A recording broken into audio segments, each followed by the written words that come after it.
I'm Caden Love. And I'm Seema Love, his wife. And we are Love and Lore, taking the best of dark fantasy, light fantasy, and everything in between. Today, we're going to be highlighting a couple lesser-known books that you definitely want to add to your TBR.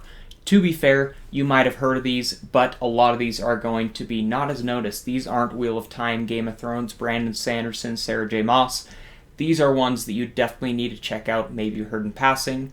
But, to be fair, a lot of these are independently published, so if you know indie books, you probably have heard a lot about these bigger ones that I'm going to mention. Otherwise, you've got a surprise in store. And just a little disclaimer, I'm not as experienced in reading as Caden, so I haven't read as many lesser-known books and just in general books than Caden, but I do have a couple of recommendations at the end that are a little bit of softer fantasy, cozier, and with some romance in it. But let's start with Caden. He has some real good stuff to share. To start off, this is one of the kings of indie fantasy, one of the few people to actually be named a New York Times bestseller as an independent author, and that is going to be Will White, the author of the Cradle series. This is known as a progression fantasy, meaning that we get to see our character start very early on as a young, not super well-powered being, and he grows. And to be fair, I've only read the first 3 books in this series, but I absolutely love it, and this is one of those series with a huge cult following. If you have heard of this series, you might know that it is very Asian-based, Chinese lore-based, and I think this book is perfect for anyone that likes Avatar: The Last Airbender. It goes with that feeling of that, but I feel like it is a more expansive world with a couple twists you will never expect to see coming. And it is 12 books, but each one is not super long compared to big, thick fantasy books. Definitely add it to your list. And the author recently launched a Kickstarter to do an animated series, and it looks amazing. And if you're like Seema and don't really like reading as much as audiobooks, Travis Baldree, the author of Legends and Lattes, actually is the audiobook narrator, and he does a fantastic job. Book number 2, to be fair, this is one that you've probably heard of if you know about us. If you're new to the channel, you might not have heard of Elegy of a Fragmented Vineyard. Seema, you've read this one. Why don't you tell us what this is? Yeah, I'm gonna wager for Caden here. He's not just mentioning it because he wrote it. It's actually good. I read it, and, I listened to it, and I listened to, 70% of it in one day. And even though it was, a setup book, so the action doesn't really kick in until the book 2, which I'm currently reading. Caden is about to send it to his editor. I really enjoyed the character, which, I like character-focused stuff. It has the vibe. Yeah, so this one, I tell people that it is an organ transplant-based magic system epic fantasy, perfect for fans of Brandon Sanderson. You can check it out now on Audible if you aren't a big fan of reading. You can also check out the links in our bio to find more information on how to get signed copies. It's also on Amazon everywhere. One of my favorite independent authors I've ever read is Zach Argyle. If you are familiar with Bookborn on YouTube, her husband is the author, and this is the entire trilogy in an omnibus. And not long ago, he ran a Kickstarter for a brilliant leather-bound edition. This is the whole trilogy as well. Beautiful illustrations. And this one is perfect for fans of the Mistborn trilogy. This one has multi-POVs, and it involves a magic system of pushing and pulling using light threads. And it has some great character development, wonderful twists, and it is one you do not want to miss out on. If you're watching this around Halloween season while we're shooting this, you definitely need to check out The Fear of Moncroy.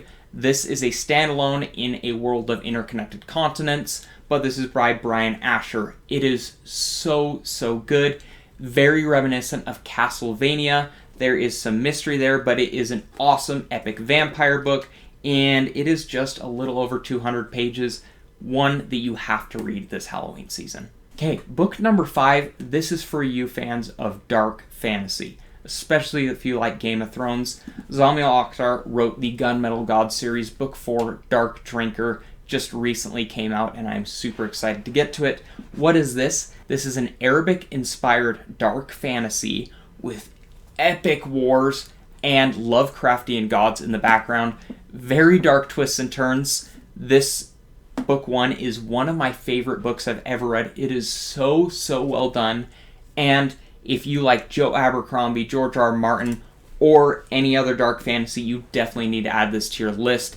It is one of the ones that I always recommend to people looking for something new and interesting to try. Another one that is one of my recent reads is An Exile of Water and Gold by Joshua Walker. This is such a fun story. It involves people that live in a giant tree, and we're talking like this is like cities. This is giant. And it follows a murder mystery, has some really cool environmentalism stuff, and the author pitched it as something reminiscent of Woody and Buzz being lost in Toy Story.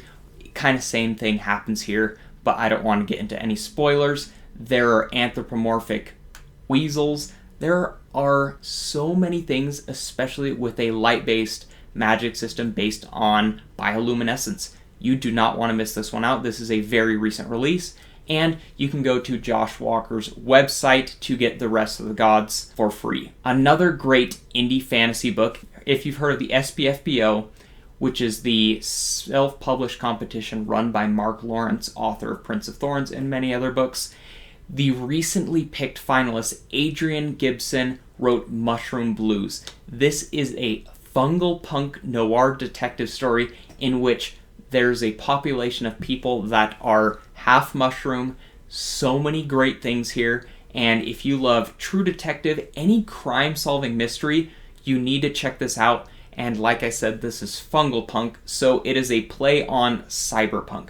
If you love cyberpunk mystery, Mushroom Blues is a must-read. It is one of my favorite books that I've read this year. And for my last choice before we get to Seema's, this one is from the writer of Cyberpunk Edgerunners. Cyberpunk Edgerunners is one of my favorite TV shows. It is a very big inspiration to me for current writing projects, and he recently started a manga called No Name. There are only a few chapters out, but this one involves a world that is futuristic in which people's powers come from their names. It follows two detectives, one with wolf powers, the other with bear powers, and I'm so interested at seeing where this goes. If you liked Edgerunners and the beautiful writing there, check this one out. If you love manga, check this one out, and honestly, it is just worth a read for anyone wanting something really interesting and cool. Time for my books. I only have 2 for you guys because I haven't given a try to a lot of smaller authors, which I'm planning on in the future once I'm done with all these big books. But the first one I want to mention is a local author, and how I found out about her book is, first of all, I like to scroll Pinterest for inspiration for book covers and illustrations, and I saw her book cover on Pinterest. And then when Kaden had a signing at a local bookstore, her book was on the bookshelf with all the other local authors, and I was like, oh, I didn't know she was local. So then I was like, oh, I have to give her a try now. Kaylin Flanders Shielded, and oh, I loved it. This one is definitely YA, so expect some common tropes, but it was a perfect, sweet romance in a fantasy world. And actually, if you've seen our video where Kaden had to match romantasy book covers to their plots, it was there, and I had such a good time. I did read the second one, and I didn't enjoy it as much, so if you read it, just read the first one. And another book I want to mention today is, you've probably heard about it. The book is House Moving Castle.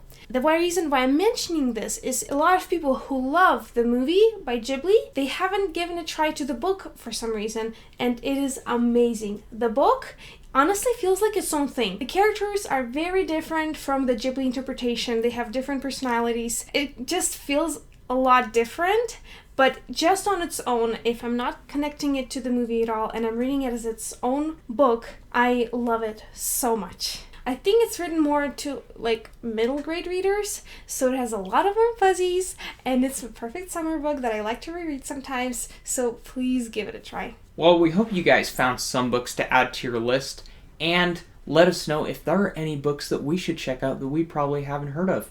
We're always looking for more recommendations. Yes, please. I'm always looking for some books from smaller authors. Especially if they are on audiobook. Oh, yeah. Yeah, I only do audiobooks, by the way. Maybe that's why I don't get to all of these smaller authors. But yeah, Shielded was an audiobook. House Moving Castle is big enough that it's on audiobook. Even if they're not on audiobook, please recommend more. I do want to start reading more smaller authors, like I said. And please give it a try. to all the books that we mentioned today. They're all worth it. And thank you for watching.